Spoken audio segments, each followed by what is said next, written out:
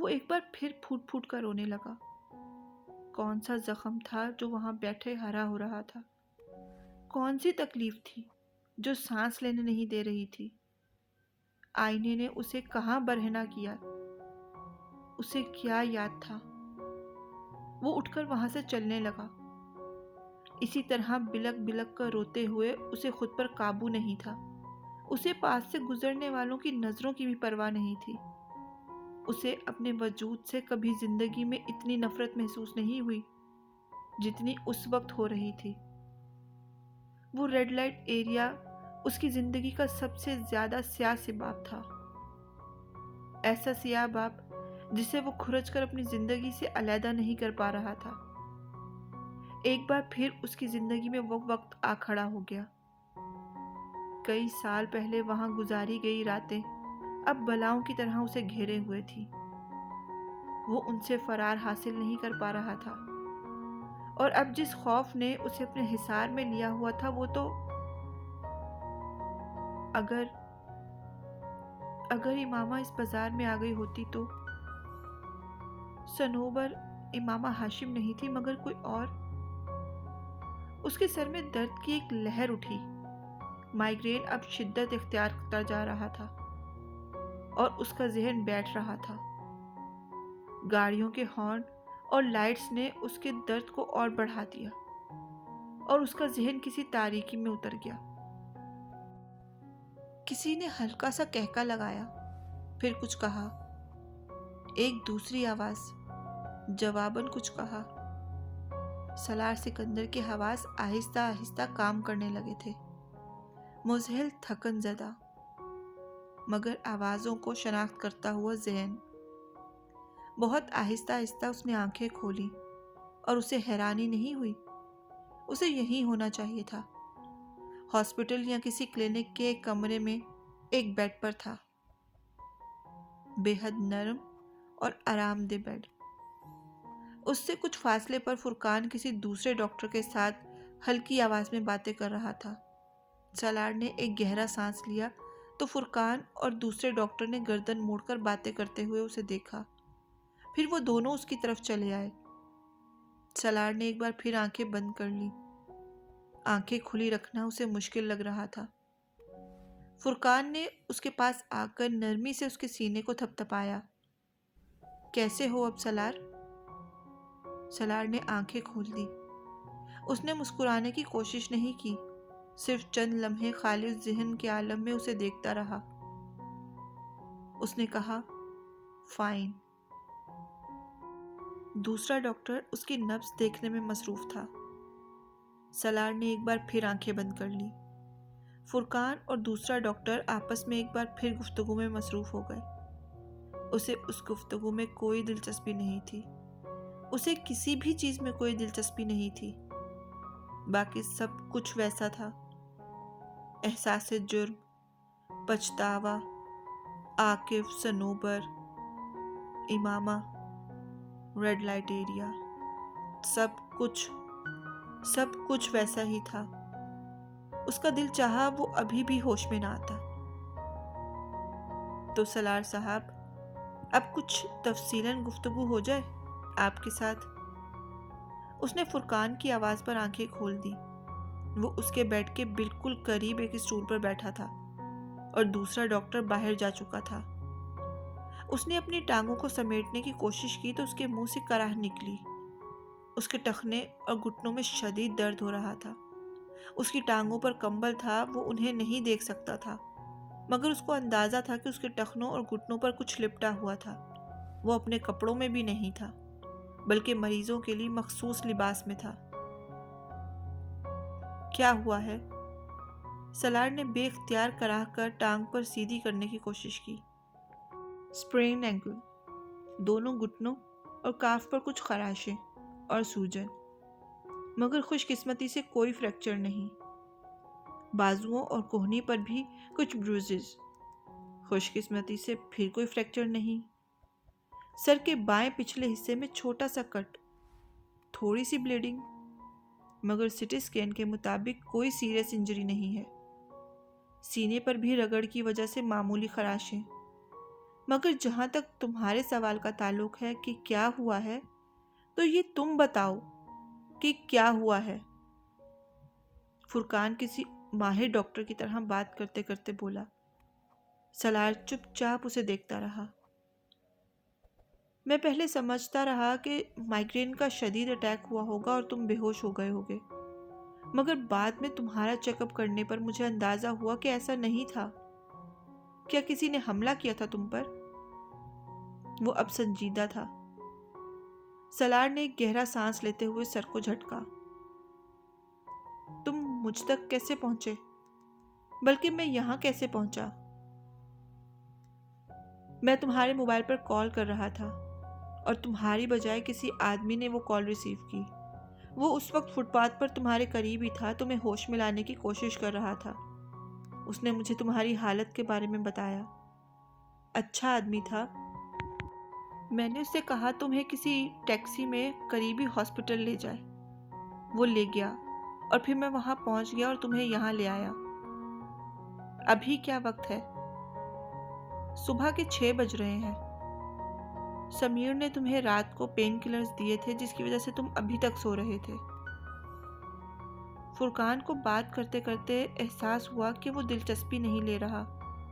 اس کی نظروں میں ایک عجیب سی سرد مہری محسوس ہوئی، یوں جیسے فرقان کسی تیسرے شخص کے بارے میں اس سے بات کر رہا ہو۔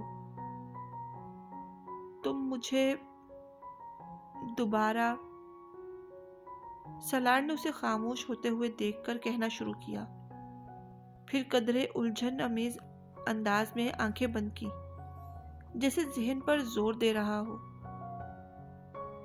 ہاں، کوئی ٹرینکولائزر دے دو، میں بہت لمبی نیند سونا چاہتا ہوں۔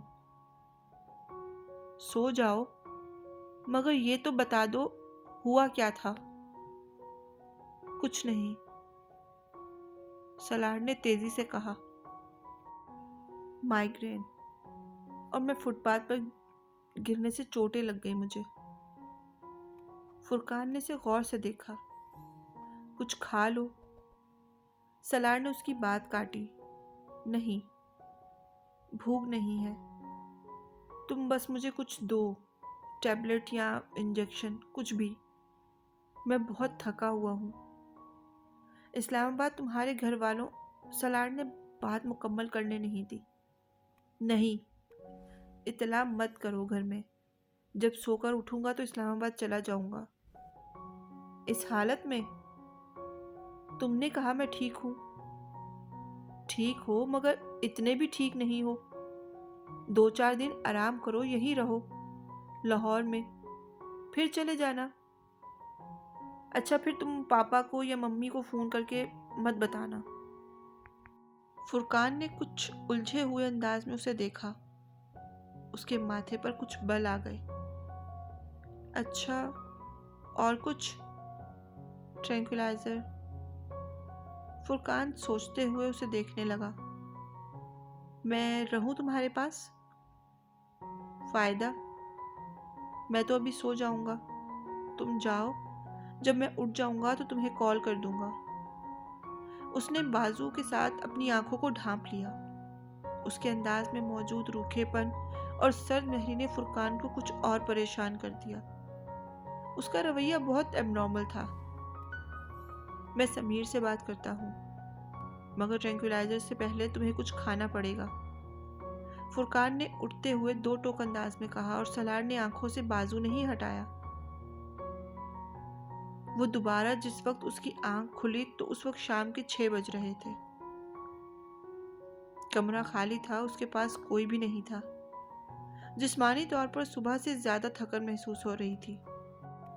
اپنی ٹانگوں سے کمبل پرے ہٹا کر اس نے لیٹے لیٹے بائیں ٹخنے اور گھٹنے میں اٹھتی ہوئی ٹیسوں کو نظر انداز کرتے ہوئے ٹانگوں کو سکیڑ لیا۔ اسے اپنے اندر ایک عجیب سی گھٹن محسوس ہو رہی تھی، اتنی گھٹن جیسے کسی نے اس کے سینے کو جکڑ لیا ہو۔ وہ اسی طرح لیٹے لیٹے چھت کو گھورتا رہا اور پھر جیسے اسے کوئی خیال آیا، وہ ہوٹل آ کر یہاں اپنا سامان چیک کر رہا تھا جب فرقان نے دروازے پر دستک دی۔ سلار نے دروازہ کھول دیا۔ فرقان کو دیکھ کر وہ حیران ہوا۔ اسے اندازہ نہیں تھا کہ کوئی اتنی جلدی اس کے پیچھے آ جائے گا۔ عجیب انسان ہو تم سالار، فرقان نے اسے دیکھتے ہوئے ناراضگی سے بولا۔ یوں کسی کو بتائے بغیر سمیر کے کلینک سے چلے آئے، مجھے پریشان کر دیا، اوپر سے موبائل کو بھی آف کر رکھا ہے۔ سالار نے کچھ نہیں کہا۔ لنگڑاتا ہوا وہ پھر ایک بار اپنے بیگ کے پاس آ گیا جس میں وہ اپنی پیکنگ کر رہا تھا۔ تم جا رہے ہو؟ فرقان بیگ دیکھ کر چونکا۔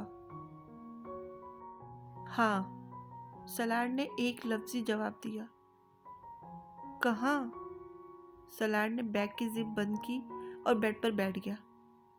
اسلام آباد۔ فرقان اس کے سامنے صوفے پر آ کر بیٹھ گیا۔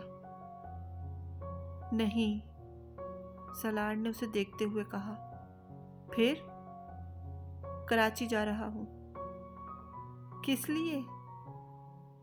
فلائٹ ہے میری۔ پیرس کی؟ ہاں۔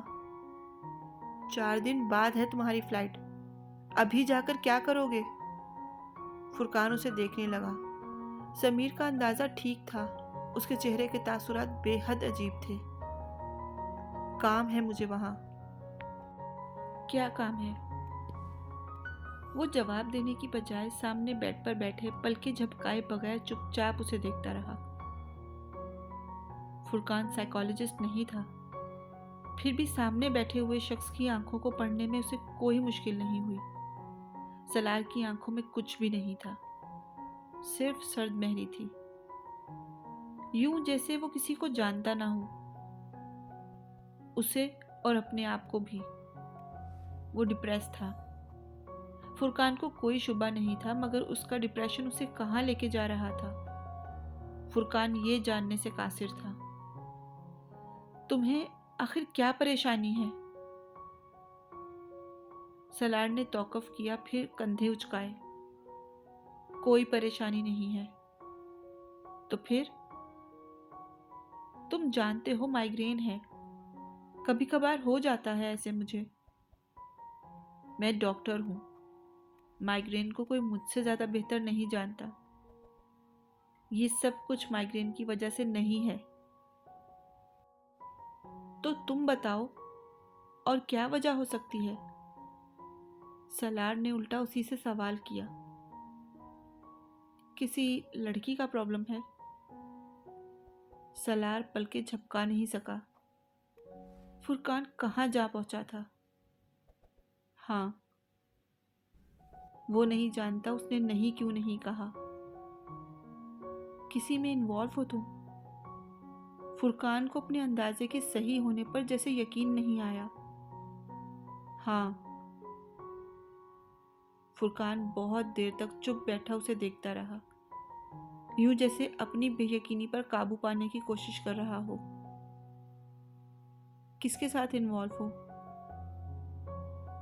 تم اسے نہیں جانتے۔ شادی نہیں ہو سکی تمہاری اس کے ساتھ؟ سالار اسے دیکھتا رہا، پھر اس نے کہا، ہو گئی تھی۔ اس کے لہجے میں آنچ تھی۔ شادی ہو گئی تھی؟ فرقان کو پھر یقین نہیں آیا۔ ہاں۔ پھر طلاق ہو گئی؟ نہیں۔ تو سالار کے پاس آگے بتانے کے لیے کچھ بھی نہیں تھا۔ تو بس کیا؟ سالار اس کے چہرے سے نظریں ہٹا کر اپنے بائیں ہاتھ کی انگلی دائیں ہاتھ میں موجود دل کی لکیر پر پھیرتا رہا۔ کیا نام ہے اس کا؟ فرقان نے مدھم آواز میں اس سے پوچھا۔ ایک بار پھر اسی طرح لکیر کو چھوتے ہوئے بہت دیر تک خاموش رہا، بہت دیر تک۔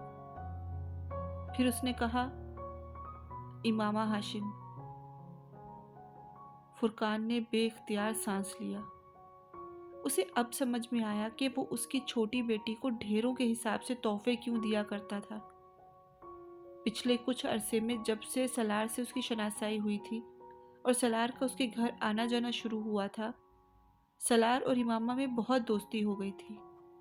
وہ پاکستان سے جانے کے بعد بھی اسے وہاں سے کچھ نہ کچھ بھجواتا رہتا، مگر فرقان کو اکثر صرف ایک بات پر حیرانی ہوئی تھی، وہ کبھی امامہ کا نام نہیں لیتا تھا، اور وہ خود اس سے بات کرتا تو اس کو اس کے نام کے بغیر مخاطب کرتا۔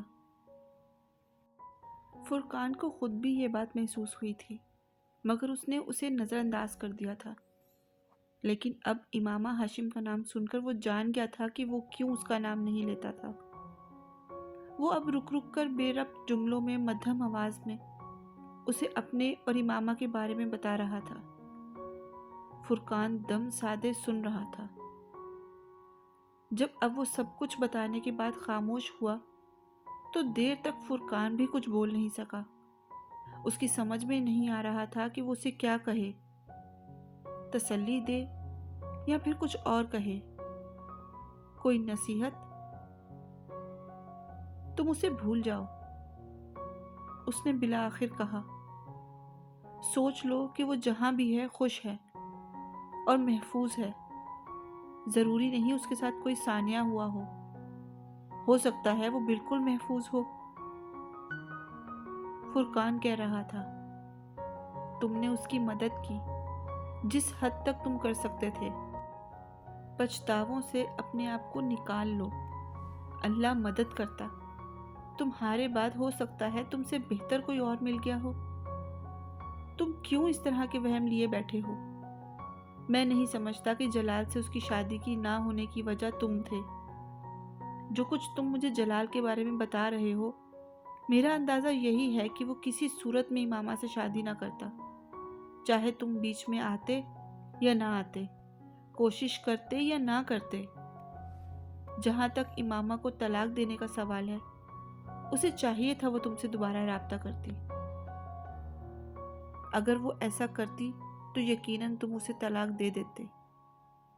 اگر اس معاملے میں تم سے کوئی غلطی ہوئی بھی ہے، اللہ تمہیں معاف کر دے گا، کیونکہ تم پچھتا رہے ہو۔ تم اللہ سے معافی بھی مانگتے آ رہے ہو، یہ کافی ہے۔ مگر اس طرح ڈپریشن کا شکار ہونے سے کیا ہوگا؟ سلار کی خاموشی سے اسے امید بندھی کہ شاید اس کی کوشش رنگ لا رہی تھی، مگر ایک لمبی تقریر کے بعد جب وہ خاموش ہوا تو سلار اٹھ کر کھڑا ہو گیا، اپنا بریف کیس کھولنے لگا۔ کیا کر رہے ہو؟ فرقان نے پوچھا۔ میری فلائٹ کا ٹائم ہو رہا ہے۔ وہ اب اپنے بریف کیس میں سے کچھ پیپر نکال رہا تھا اور فرقان کی سمجھ میں نہیں آ رہا تھا کہ اسے کیا کہے۔